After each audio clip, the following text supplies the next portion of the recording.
It's going. Okay. Hi, this is me, Cheyenne, and this is my dad.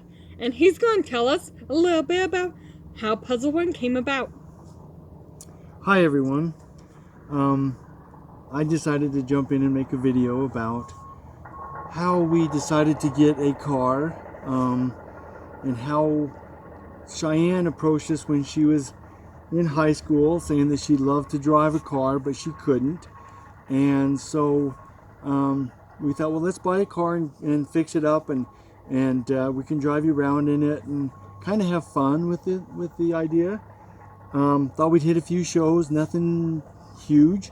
Well, that kind of changed as we started going throughout this last year. It kind of blew up. People loved seeing my daughter, loved hearing her story, loved the car. It's had a great reception with people. I think that the more we do to this car, the more it's going to get more attention. So as right now it's parked for the winter. We're still doing things. We just got the calipers back that got painted with puzzle pieces on them. So we're getting them put on this week. I've got a friend of mine that does the interior, and he is coming over this next week. We'll take the seats out, and we're reupholstering it with the black leather, but they'll have puzzle pieces up the center of the seats to try to incorporate that more into the inside. I know that he's going to come up with something for the trunk so that it'll say autism acceptance on the lid of the trunk. So we got a lot of things going on with the car right now, and I think this next year is going to be even bigger and better. More shows. We'll be traveling a lot more, I think. We got a trailer that's in the works. We've already got the trailers here at the dealership. We just have to get it wrapped with blue and the logos of all of our sponsors on it.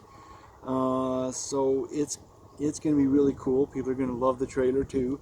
But it's going to allow us to go further distance from home and show the car and get more autism awareness and acceptance out there. Talk to more and more people.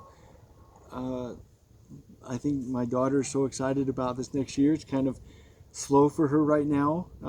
She really wants to be talking to people face to face, and we're not able to since the car season has ended. So this next year, come out and see the car. See the new things that we've done to the car.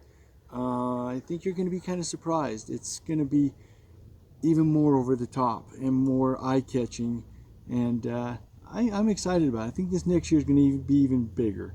So stay tuned for that. So is there anything else you'd like to say?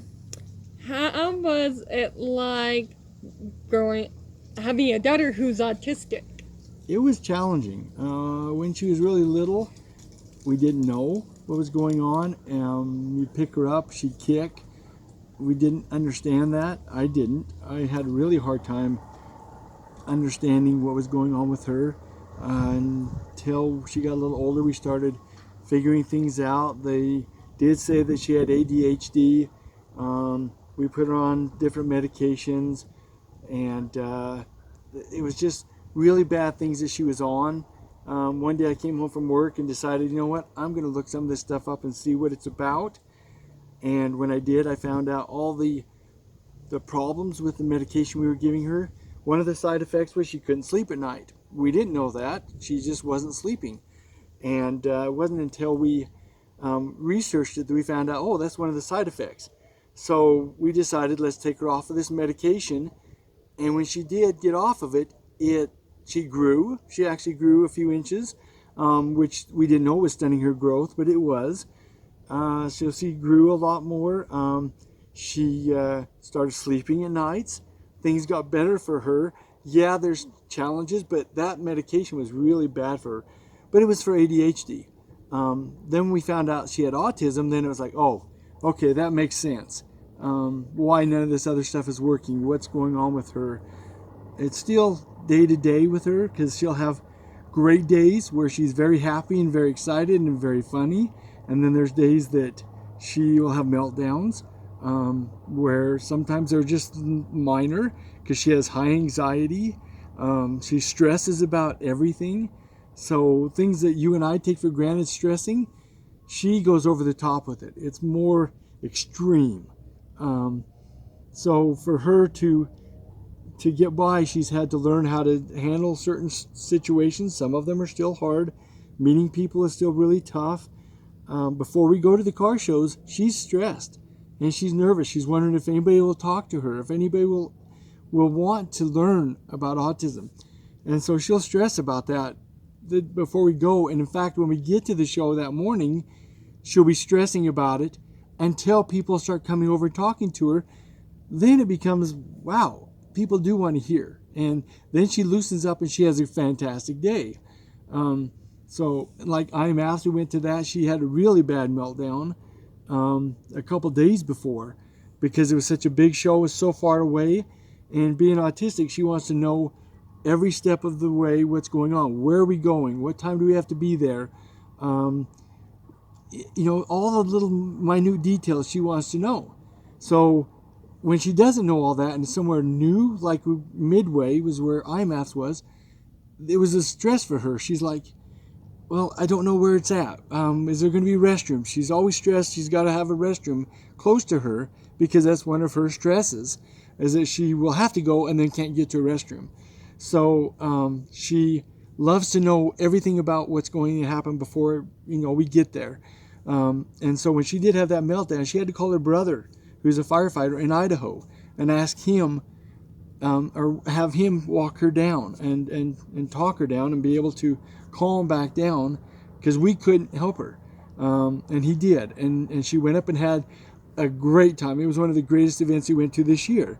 But she still has these little meltdowns that people don't see. And when you see her at the show, you think, well, she's so high functioning. She does this, she does that. But you're only seeing just a little minute part of her life and what she really struggles with and what she stresses about that you don't see when you go to the show. You only see that when you live with her 24/7, her little struggles. So, but it's been challenging, but we love her, and I think she's doing a fantastic job. And this whole thing is blown up into something that I would have never guessed. I wouldn't guess that people wanted her to come to more shows and talk to her so much. And we meet so many wonderful people that are dealing with the same struggles with their kids. They're autistic. So it's been a joy. I'm happy that she's came out of it. If she hadn't been talking to people at shows, we wouldn't have fixed the car up. We wouldn't have gone as far as we did. But when I saw her talking to people that she never does, it was like, wow, that's my daughter. And I don't even get time to go walk around and look at the other cars. I'm too busy watching my daughter talk to people because that's a father's joy. So anyway, thank you all for watching this. give it a heart. Hearts. Thumbs up. Thumbs up. And comment below. Thanks. Bye.